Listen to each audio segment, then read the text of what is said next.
नमस्कार दोस्तों, सुभाष की बात में आपका स्वागत है। मैं समझता हूं कि आपने सोशल मीडिया पे और जो आपकी डीपी है उसमें तिरंगा लगा लिया होगा। अगर नहीं लगाया तो लगा लीजिए। क्यों? क्योंकि यदि आप तिरंगा नहीं लगाएंगे तो हो सकता है कि देश आप पे भरोसा ना करे और कहे कि पता नहीं आप देशभक्त हैं या नहीं। और यदि लगा लिया है तो कुछ लोग कहेंगे कि आप भाजपा के साथ हैं, नरेंद्र मोदी के साथ हैं। तो इस समय पूरे देश में जिस तरह का वातावरण है, इसी वातावरण के बीच में हमने पिछले साल भी, चूंकि अमृत महोत्सव मना रहे हैं, तो 13 से 15 अगस्त के बीच में हर घर तिरंगा फहराया और तिरंगा लोगों ने बहुत शान से फहराया। अभी भी फहरा रहे हैं, लोग अपनी डीपी पे लगा रहे हैं। तो बहुत सारी चीज़ें इस समय हमारे सोशल मीडिया से तय हो रही है, हमारे बोलने से तय हो रही है। हमारी राष्ट्रभक्ति या हमारी निष्ठा या हमारा भरोसा वो अब तौला जा रहा है, नापा जा रहा है और देखा जा रहा है। इसी बीच में कांग्रेस के राष्ट्रीय अध्यक्ष मल्लिकार्जुन खड़गे जो है रविवार को छत्तीसगढ़ दौरे पे आए। अध्यक्ष बनने के बाद ये उनका दूसरा दौरा है। इससे पहले फरवरी में कांग्रेस के राष्ट्रीय अधिवेशन में शामिल होने के लिए वे तमाम बड़े नेताओं के साथ रायपुर आए थे।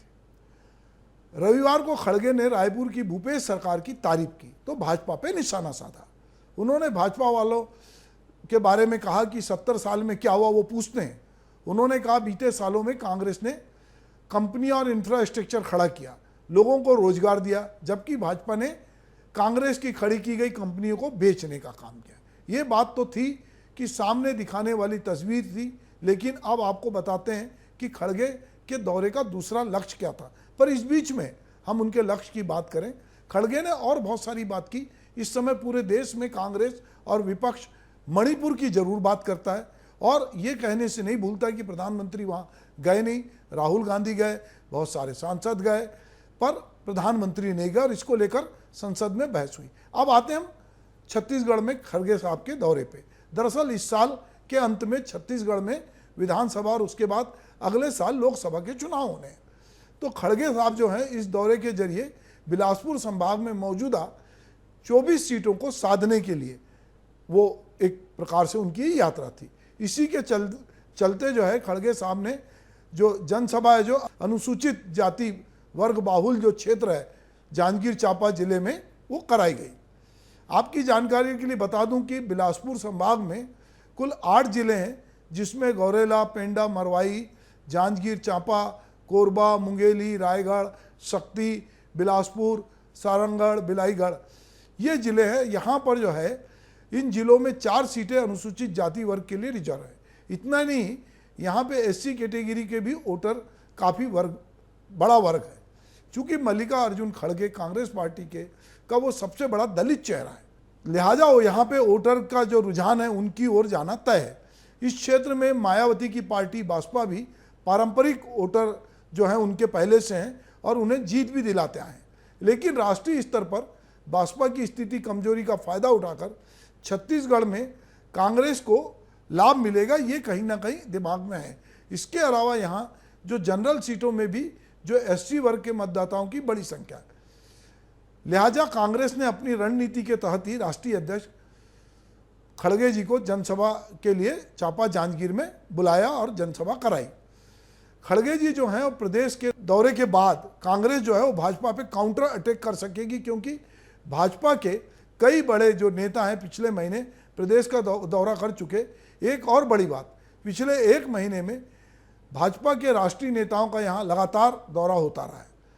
प्रधानमंत्री नरेंद्र मोदी पहले ही 7 जुलाई को रायपुर में आम सभा कर चुके हैं। अब कहा जा रहा है कि अब वो 15 अगस्त के बाद प्रधानमंत्री मोदी फिर से छत्तीसगढ़ आएंगे। वहीं केंद्रीय गृह मंत्री अमित शाह हाल ही के दिनों में 3 बार छत्तीसगढ़ का दौरा कर चुके हैं। इसके अलावा रक्षा मंत्री राजनाथ सिंह, भाजपा के राष्ट्रीय अध्यक्ष जेपी नड्डा भी छत्तीसगढ़ का दौरा कर चुके हैं। जैसा कि आपको सबको पता है कि राज्य में कुल 10 सीटें अनुसूचित जाति वर्ग यानी एससी के लिए रिजर्व है। इसमें बिलासपुर संभाग की 4 सीटें सारंगढ़, मुंगेली, मस्तूरी, पामगढ़ है, जो जांजगीर चांपा जिले के करीब है। इन आरक्षित सीटों में 2 बीजेपी, 1 कांग्रेस, बासपा के पास है। वहीं 4 सीटें जहां कांग्रेस का परफॉर्मेंस पिछले चुनाव में कमजोर था, यानी इस कमजोरी को दूर करने का भी काम खड़गे जी कर सकते हैं, ऐसा सोच रहा है।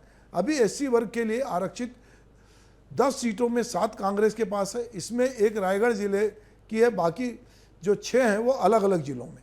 इसमें से 2 सीटों में मंत्री गुरु रुद्र कुमार और शिव डहरिया विधायक हैं, और इन सीटों से पहले ही कांग्रेस के विधायक जो है वो काबिज हैं, और चूंकि दोनों ही मंत्री हैं इसलिए नई सीटों पे फोकस करना कांग्रेस ने सही समझा। और राष्ट्रीय अध्यक्ष मल्लिकार्जुन खड़गे की सभा जांजगीर में कराई गई है। तो उम्मीद है कि ये बात हम लोग बताने में सक्षम होंगे, या हम समझ रहे हैं कि कांग्रेस अध्यक्ष को छत्तीसगढ़ क्यों आना पड़ा, और इसके साथ जो है वो किस तरह की राजनीति जो हो रही है। दरअसल छत्तीसगढ़ की राजनीति में जो 90 सीटें हैं उसमें इस समीकरण को समझने की जरूरत है कि यहाँ पर बस्तर और अंबिकापुर ये दोनों जो हैं वो कहीं ना कहीं आदिवासी बाहुल हैं, और आदिवासी बाहुल जिले और अनुसूचित जाति वाले क्षेत्र से यदि जीत मिलती है तो निश्चित रूप से उसी की सरकार बनती है। तो सरकार जो प्लेन एरिया है वहाँ पर क्या होगा ये बहुत सारे लोग नहीं जानते, पर यदि आदिवासी क्षेत्र का झुकाव और अनुसूचित जाति क्षेत्र के मतदाताओं का झुकाव जो है यदि किसी पार्टी विशेष की तरफ होता है तो वो डिसाइडिंग फैक्टर है।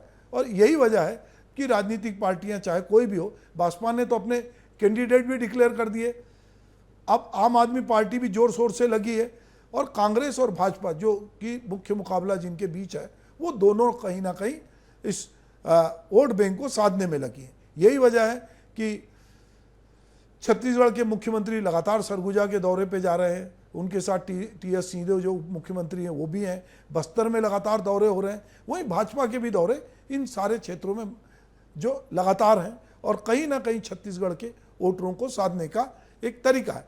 परंपरागत रूप से छत्तीसगढ़ कांग्रेस का गढ़ रहा है पूर्ववर्ती मध्य प्रदेश में, पर छत्तीसगढ़ राज्य बनने के बाद जब 2004 में चुनाव हुआ तो भाजपा जीत के आई, उसके बाद लगातार 2 बार भाजपा जीतती रही, और पिछले चुनाव में भाजपा को जबरदस्त शिकस्त मिली और कांग्रेस प्रचंड मतों से जीती। अब चूंकि 5 साल होने जा रहे हैं और लोकसभा चुनाव के पहले जिन 4 राज्यों में चुनाव है उसमें छत्तीसगढ़ में कांग्रेस बहुत मजबूत है, तो निश्चित रूप से भाजपा पूरी ताकत झोंक रही है कि वो कांग्रेस को यहाँ से हराए, और कांग्रेस अपने गढ़ को बचाते हुए अपनी उन सीटों पर भी नजर डाल रही जहाँ पर वो कमजोर थी। और मल्लिकार्जुन खड़गे का जो दौरा है वो इसी बात का प्रतीक है कि अब कांग्रेस भी फूक फूक के कदम रख रही है, क्योंकि उसने हाल ही में कर्नाटक जीता है, उसके पहले हिमाचल जीता है, तो वो भी जीत के गणित को समझ रही है, और वो जानती है कि अभी जो विपक्षी एकता हुई है, जो इंडिया बना है, उस इंडिया के जरिए भी कहीं ना कहीं कांग्रेस जो है एक सबसे बड़ी पार्टी के रूप में, एक बड़े नेतृत्वकर्ता के रूप में दिखती है। इसलिए जब राहुल गांधी की संसद में सदस्यता बहाल हुई तो वो एक लीडर की तरह आए, और लगा कि वो एक नए लीडर जो विपक्ष के पास होना चाहिए था वो उनको मिल गया है। मल्लिकार्जुन खड़गे जो हैं वो राहुल गांधी के साथ, चूंकि वृद्ध नेता हैं, दलित नेता हैं, कंधे से कंधा मिला के चल रहे हैं, इसलिए जब भी उनको मौका मिलता है वो राहुल गांधी की, गांधी परिवार की तारीफ करते हैं, उनके संघर्ष को बताते हैं, उनके कामकाज को बताते हैं, और भाजपा पे हमला करने से वो कतई पीछे नहीं रहते। तो ये तो हुई राजनीतिक बात। चूँकि अब माहौल है, हमारे अमृत महोत्सव जो है हम मना रहे हैं, आज़ादी का 76वां साल है, और निश्चित रूप से भारत छोड़ो आंदोलन की वर्षगांठ संध्या पर प्रधानमंत्री नरेंद्र मोदी ने कहा था कि मेरी माटी मेरा देश अभियान की हम शुरुआत करेंगे। 30 अगस्त तक चलने वाले इस अभियान में देश भर के शहीदों का सम्मान किया जाएगा, शहीदों की याद में स्मारक पट्टियाँ लगाई जाएंगी, और जो घर घर तिरंगा है, हर घर तिरंगा है, वो भी फहराया जाएगा। तो कहीं ना कहीं पूरे देश में ये कोशिश की जा रही है बताने की कि हम, हमारे लिए राष्ट्र बहुत महत्वपूर्ण है। इसी बीच में जो फिल्म अभिनेता हैं सनी देओल, उनकी फिल्म आई है गदर 2, और उसने ज़बरदस्त व्यवसाय शुरू किया है, और उसमें कहीं ना कहीं पाकिस्तान को लेकर, देशभक्ति को लेकर जज्बा है। तो एक ऐसा नैरेटिव रचा जा रहा है कि पूरे देश में एक देशभक्ति जो है वो बहुत उभर कर सामने आए, और लोग अपने आप को देशभक्त बताएं। तो कहीं ना कहीं जो सेना के जो जवान हैं उनको भी जो है गांव तक ले जाने की बात हो रही है। तो 9 अगस्त जो थी भारत के सबसे बड़े आंदोलन की साक्षी रही है, और इसीलिए भारत में जो है भारत छोड़ो आंदोलन जो गांधी जी ने अंग्रेजों के समय शुरू किया था, तो ये अगस्त का जो महीना है वो कहीं ना कहीं हमारे भीतर राष्ट्रीय भावना जगाता है और थोड़ा हम ज़्यादा हाइप में रहते हैं राष्ट्रीय भावना को लेके। तो इस समय भाजपा तिरंगे के जरिए लगातार लोगों में इस भावना का संचार कर रही है और उसके साथ बहुत सारी चीज़ें जोड़ रही है। तो आप समझ जाइए कि यदि आप राष्ट्रभक्त हैं तो आप अपनी डीपी में तिरंगा लगा लीजिए। कोई क्या बोलेगा छोड़ दीजिए। आप मोदी जी के साथ हैं या नहीं है ये अलग बात है, आप भाजपा के साथ हैं या नहीं है अलग बात है, पर इस समय अंदर की भावना से ज़्यादा बाहर का प्रकटीकरण जरूरी है। ये सेल्फी समय है, इस समय लोग खूब सारी सेल्फी डालेंगे और हर आदमी अपने आप को दूसरे से बड़ा राष्ट्रभक्त बताने की कोशिश करेगा। और उस समय ये देखें, ये जो कथित रूप से राष्ट्रभक्ति की परिभाषा गढ़ी जा रही है या इसका जो मिथक गढ़ा जा रहा है उसमें कौन आदमी फिट है कौन नहीं है।